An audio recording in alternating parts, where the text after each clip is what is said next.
Hello everyone. So let's start with the NCERT exercise of chapter 2 physics class plus 2.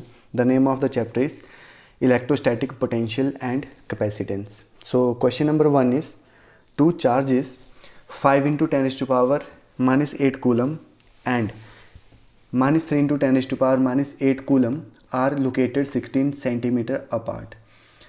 At what point on the line joining the two charges is the electric potential zero?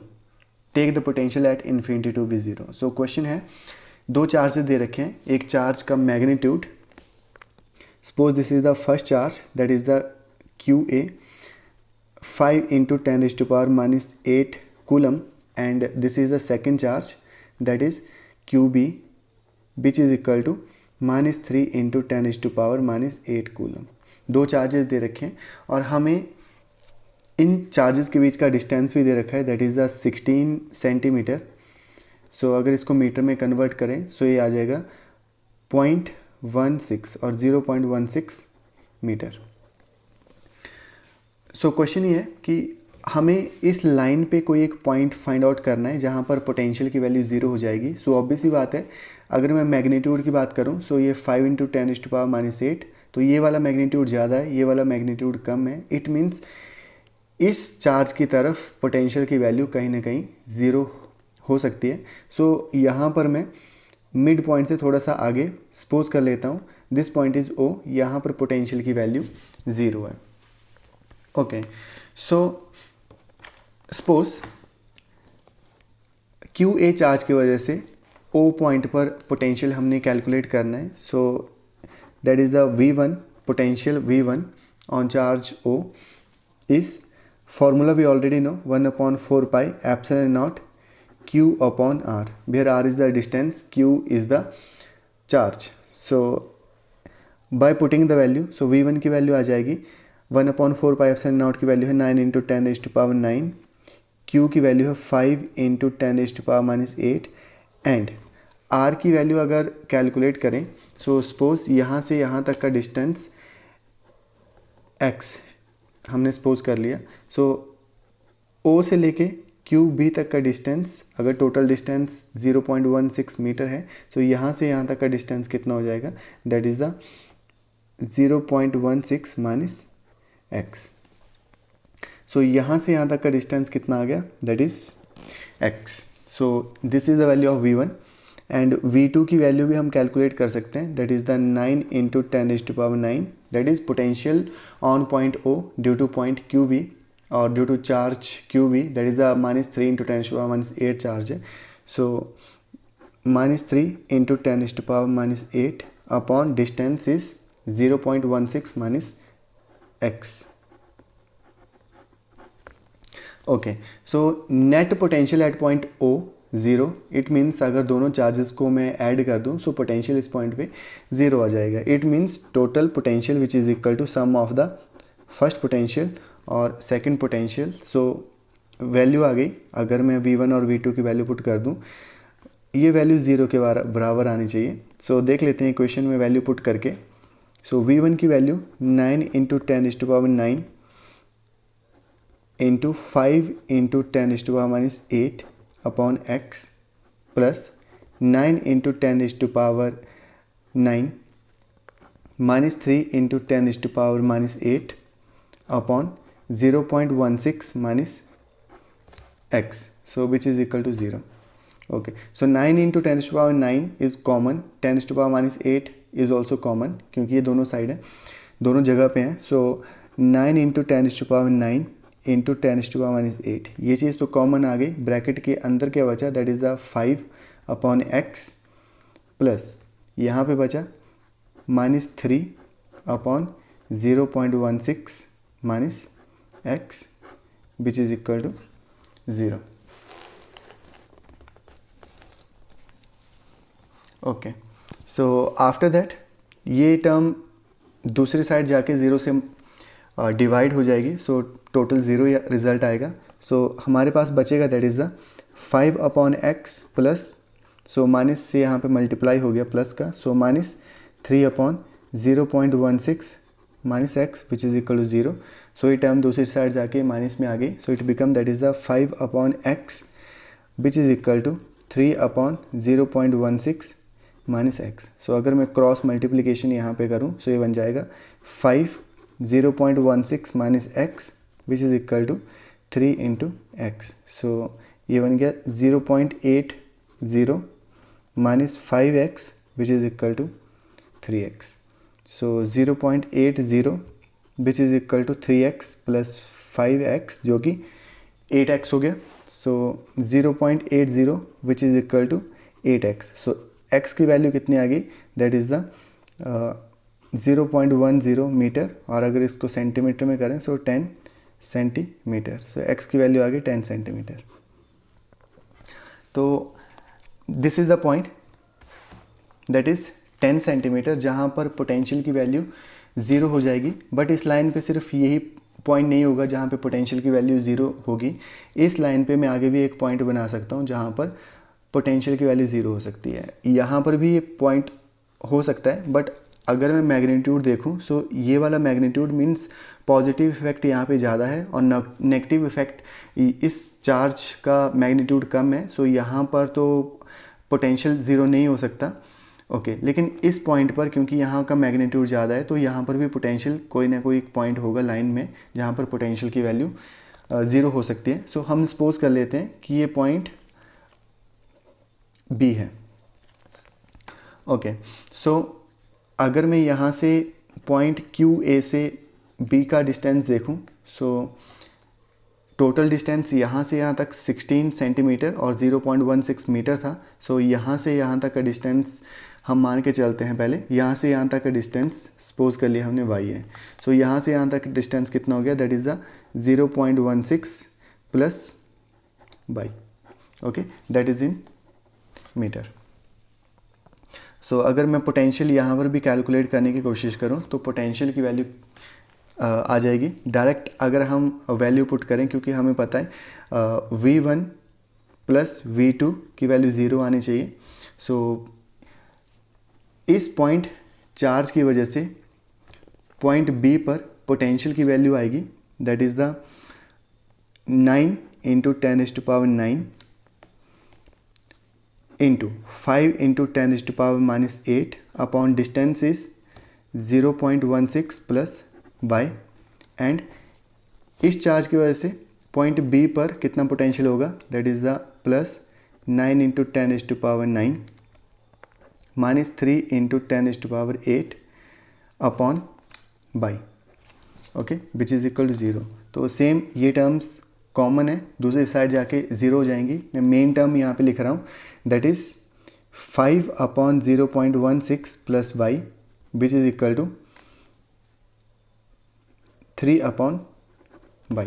सो ये cross multiplication यहाँ पे हो गई। सो ये बन गया 5y which is equal to 3 0.16 plus y। So 5y which is equal to 0.48 plus 3y। So ये बन गया 2y which is equal to 0.48 और y की वैल्यू कितनी आ गई, that is 0.48 divided by 2 that is the 0.24 metre. Okay so यहाँ से QB चार्ज से अगर मैं 0.24 मीटर और आगे मूव करूँ सो यहाँ पर भी पोटेंशियल की वैल्यू हमारे पास 0 आ जाएगी। Okay so I hope this is clear. This is the answer of first question. Now second question is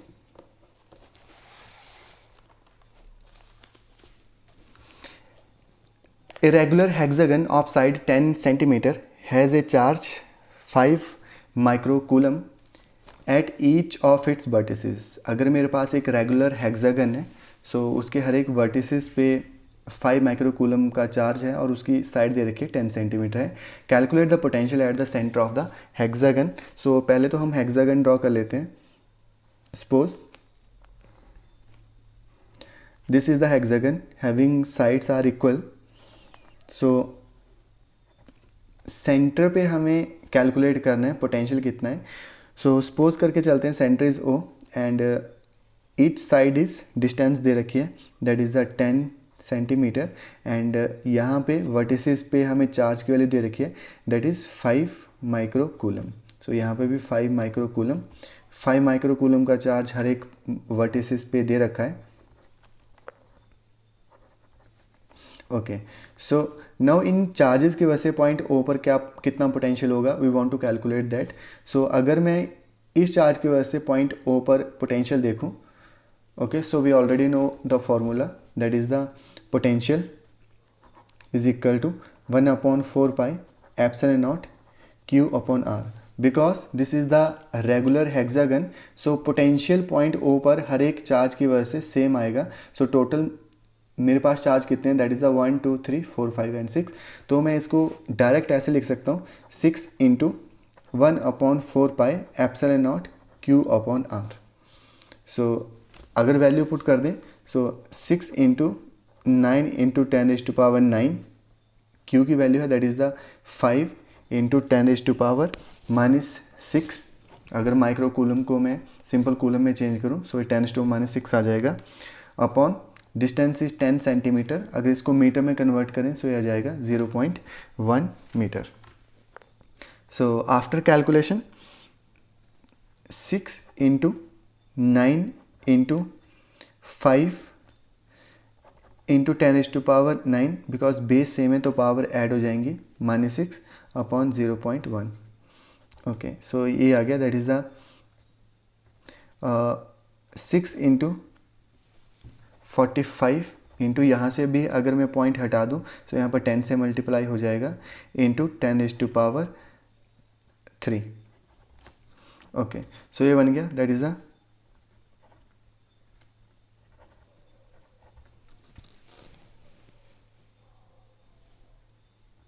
270 into 10⁻4, और इसको हम ऐसे भी लिख सकते हैं that is the 2.7 into 10⁻12। So ये आ गया 6। दैट इज़ पोटेंशियल की वैल्यू कैलकुलेट कर रहे हैं, सो ये वैल्यू आ जाएगी that is in volt. So point O पर हर एक चार्ज की वजह से कितना पोटेंशियल क्रिएट हो जाएगा, that is total charge create होगा that is the total potential create होगा 2.7 इंटू 10⁻6 वोल्ट का। Okay, so I hope this is clear. Next question is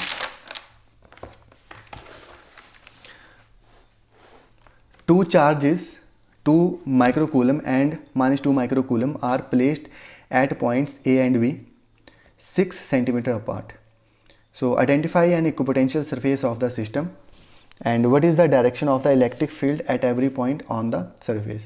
So दो charges दे रखे हैं, magnitude is 2 microcoulomb and -2 microcoulomb और distance दोनों के बीच का दे रखा है 6 सेंटीमीटर का।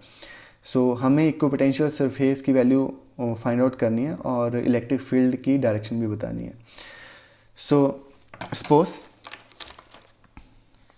This is the first charge that is the positive charge and this is the second charge that is the negative charge, और दोनों के बीच का डिस्टेंस है 6 centimetre. We already know. Electric field की बात कर लेते हैं। सो इलेक्ट्रिक फील्ड हमें पता है पॉजिटिव टू नेगेटिव जाती है। So electric field positive to negative इस डायरेक्शन में मूव करेगी। So direction of the electric field is from positive to negative. ये तो हमें क्लियर हो गया। The answer of second question is from positive to negative. अब फर्स्ट क्वेश्चन का आंसर फाइंड आउट करते हैं। Identify an equipotential surface of the system. So अगर पॉजिटिव चार्ज और नेगेटिव चार्ज दोनों का मैग्नीट्यूड 2 माइक्रोकूलम एंड 2 माइक्रोकूलम है, it means दोनों का इफेक्ट सेम होगा और पोटेंशियल की वैल्यू कहीं ना कहीं मिड पॉइंट पे, जो कि ये 6 सेंटीमीटर, तो mid point that is the 3 centimetre पे ज़ीरो हो जाएगी। ओके, अगर मैं यहाँ पे इक्विपोटेंशियल सरफेस बनाऊँ, so equipotential surface like this that is the perpendicular. Okay, so equipotential surface ऐसे आएगा जहाँ पर हर एक पॉइंट पर पोटेंशियल की वैल्यू ज़ीरो होगी। सो देख लेते हैं इसका answer. The equipotential surface is the plane perpendicular to the line A B joining the two charges and passing through the mid point. Okay, so equipotential surface A to B charges को अगर मैं line से join करूं तो उसके perpendicular आएगा और passing through the mid point, और मिड पॉइंट से पास करेगा।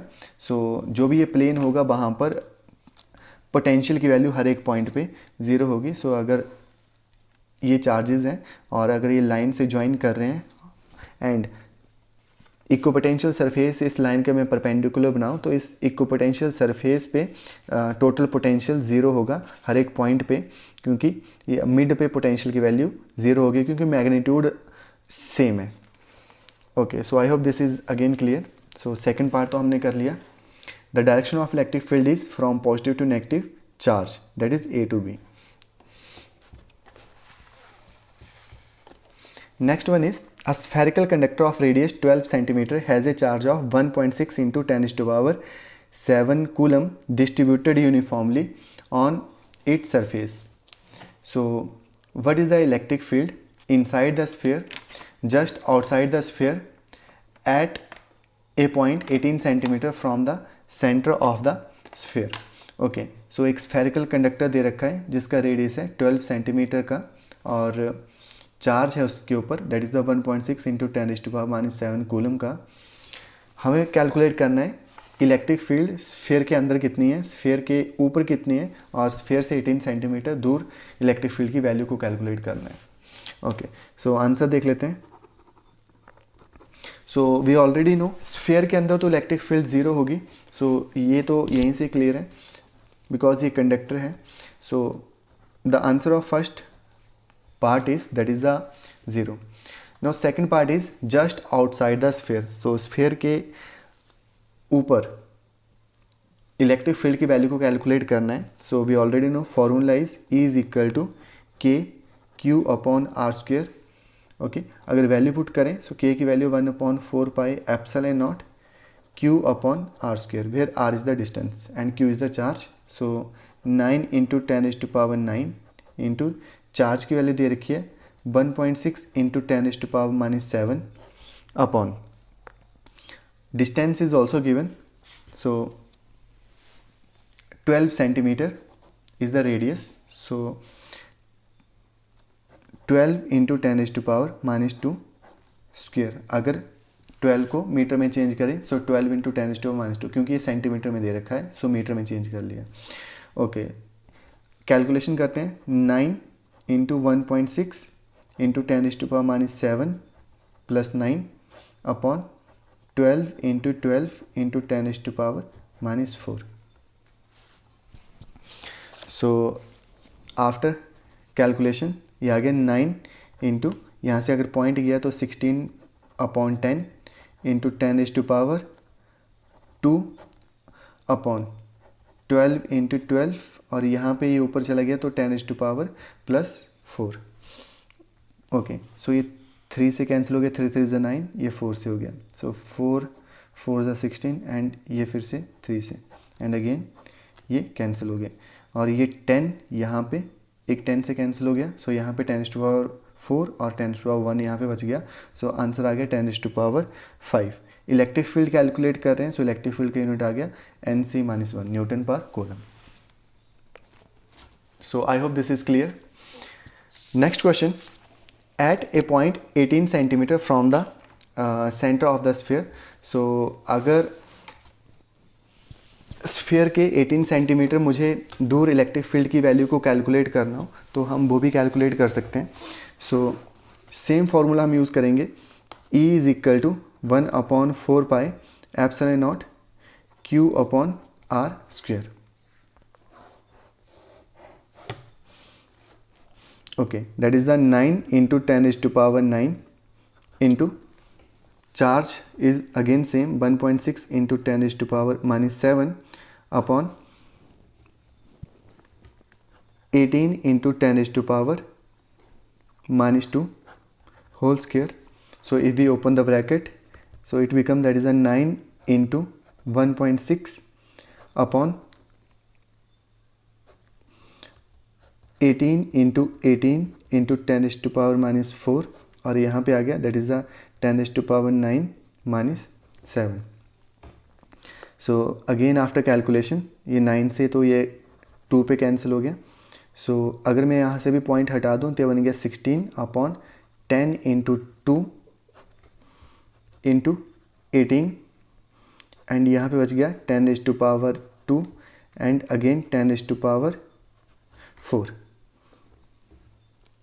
ओके, सो ये 2 से कैंसिल हो गया, दैट इज़ द 8 पे, अगेन 4 से, सो 4 2 ज़ा 8 एंड 9 2 ज़ा 18, सो हमारे पास कितना आ गया, 10 से ये कैंसिल हो गया, तो 10⁵5 upon 9.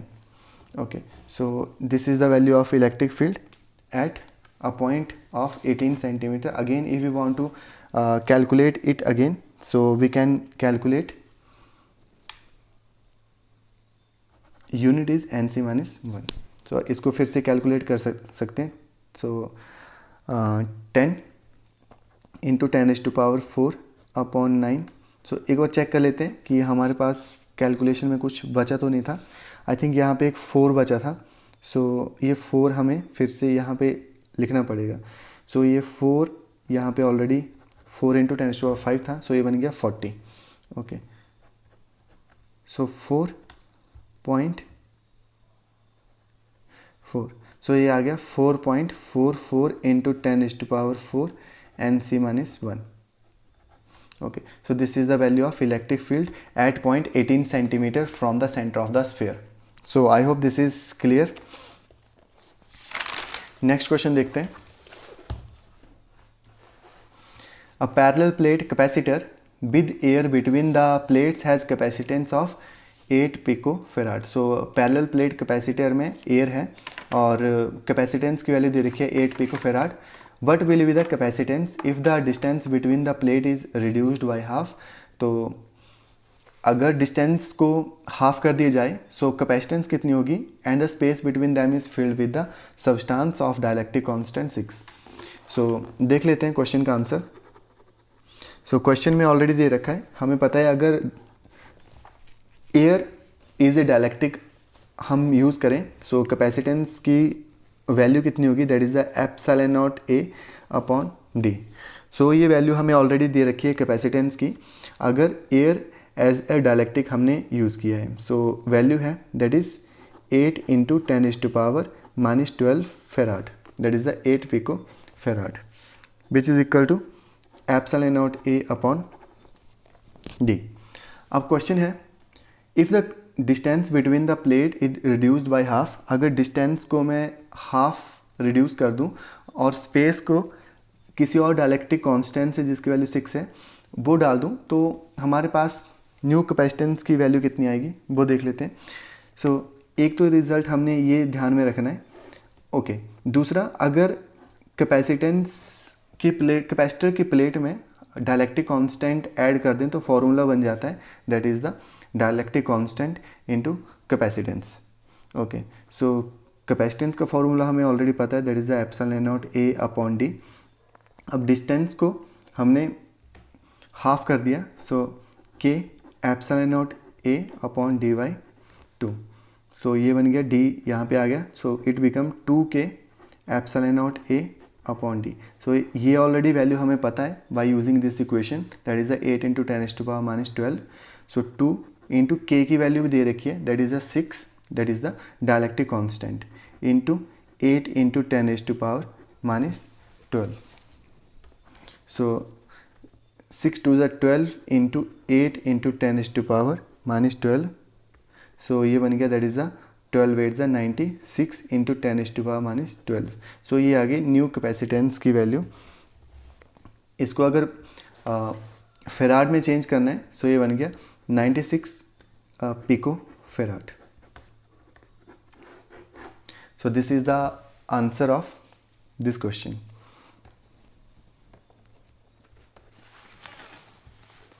Next question is, 3 capacitor each of capacitance 9 picofarad are connected in series. So 3 capacitor हैं, हर एक की कैपेसिटेंस 9 picofarad है और सीरीज़ में कनेक्टेड है. What is the total capacitance of the combination? So total capacitance calculate करना है. सो ये तो सिंपल सा क्वेश्चन है, इसका आंसर देख लेते हैं.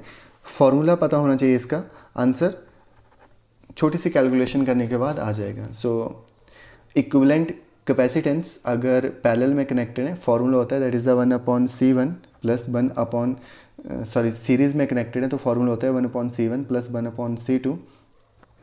प्लस 1/C3 और जितने भी कैपेसिटर हैं वो सारे हम सीरीज़ में फॉर्मूले के साथ यहाँ पे लगा देंगे। सो C1 C2 C3 सबकी वैल्यू सेम है। सो ये आ गई, that is the 1/9 into 10⁻12 plus 1/9 into 10⁻12 plus 1/9 into 10⁻12, क्योंकि वैल्यू दे रखी है ऑलरेडी हमारे पास, that is the 9 pico farad. Okay, after calculation it become, that is the 3/9 into 10⁻12, so 3 3 is 9 and capacitance कितना आ गया 3 इंटू 10⁻12 फेराड, और अगर पिको फेराड में इसको चेंज करना है सो ये बन गया 3 pico farad. Okay, second part है क्वेश्चन का, what is the potential difference across each capacitor if the combination is connected to a 120 volt supply।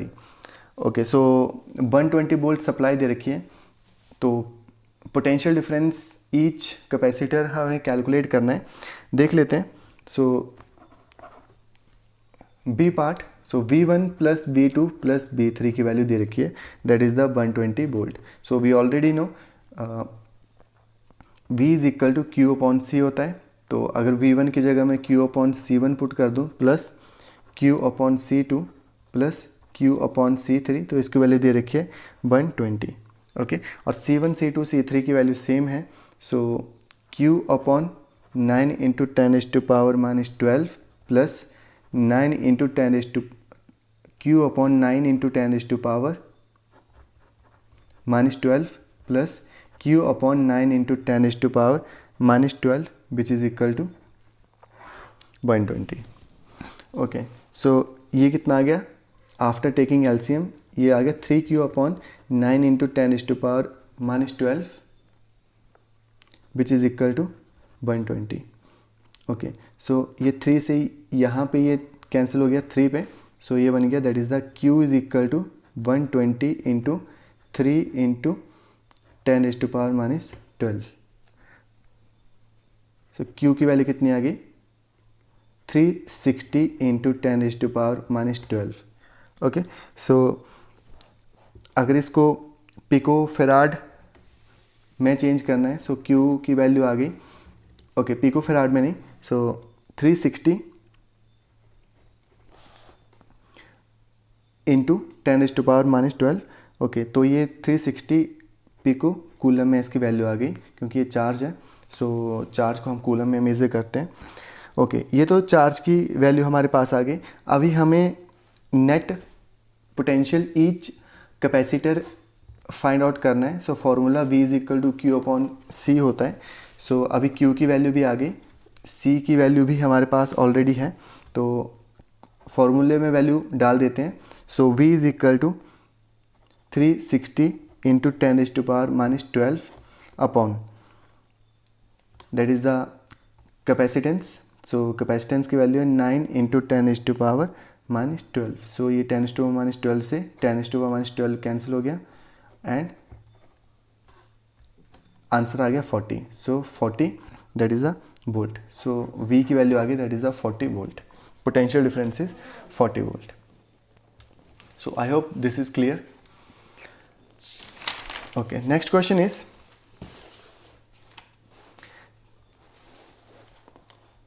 three capacitors of capacitance 2 picofarad, 3 picofarad and 4 picofarad are connected in parallel. So what is the total combination capacitance of the combination? So अगर capacitor parallel में connected है, so formula के हिसाब से C equivalent, that is the C1 plus C2 plus C3।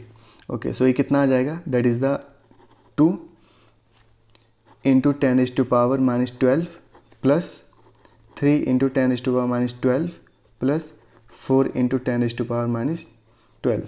So net capacitance हमारे पास आ गया, that is the 4 plus 3 that is 7 plus 2 that is the 9। So 9 into 10⁻12 farad. सो इसको अगर पिको फेराड में चेंज करने, सो 9 पिको फेराड। तो ये तो आ गई नेट कैपेसिटेंस की हमारे पास value. So second part is determine the charge on each capacitor if the combination is connected to 100 volt supply. So अगर वोल्टेज 100 वोल्ट है, सो हमें चार्ज की वैल्यू को कैलकुलेट करना है. सो देख लेते हैं B part. We already know C is equal to Q upon V, और यहाँ से चार्ज की वैल्यू कितनी आएगी, that is the C into B. Okay, so Q1 की वैल्यू कैलकुलेट करनी है. सो ये बन जाएगा C1V which is equal to 2 into 10⁻⁻12 and the voltage is 100 volt, so into 100. So ये आ गया, that is the Q1 which is equal to 200 into 10⁻⁻12. 2 into 100 is 200. So ये आ गया 200 पिको फेराड. अगेन अगर Q2 कैलकुलेट करना है, that is the C2V, और C2 की वैल्यू दे रखी है 3 इंटू 10⁻⁻12 इंटू 100. सो ये आ गया 300 into 10⁻⁻12 and 300 pico farad.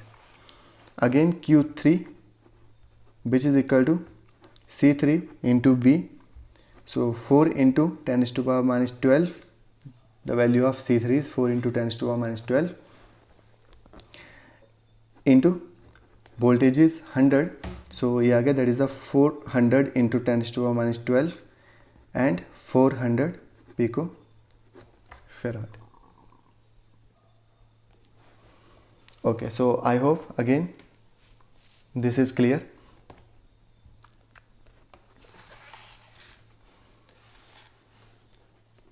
Next question is, in a parallel plate capacitor with air between the plate, each plate has an area of 6 into 10⁻⁻3 meter square and the distance between the plate is 3 millimeter.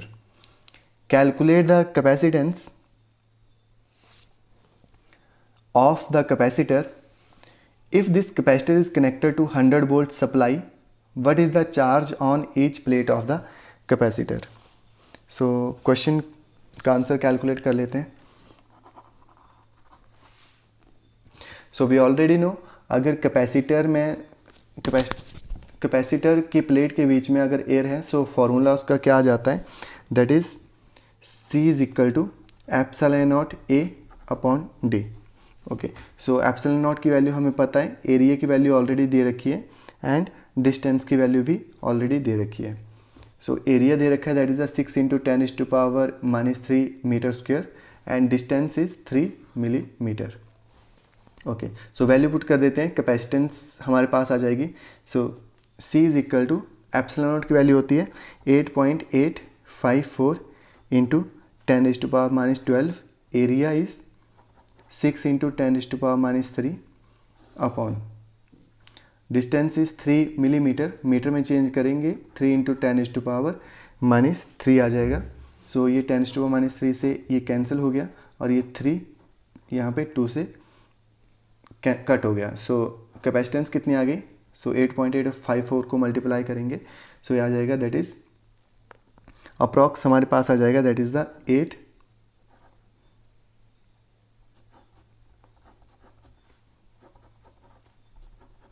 That is approx हम 18 pico farad के बराबर इसको लेके चलते हैं. सो capacitance आ गई 18 pico farad.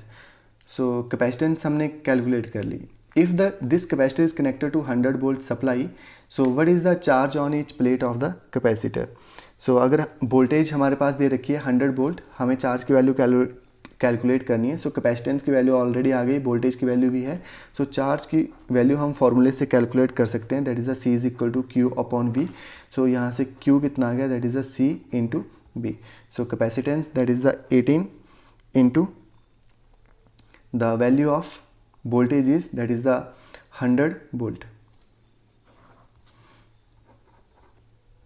So ये आ गया, that is the 1800 पिको. अच्छा, चार्ज है तो ये कूलम में आ गया, 1800 pico coulomb. Okay, so I hope this is clear. Next question,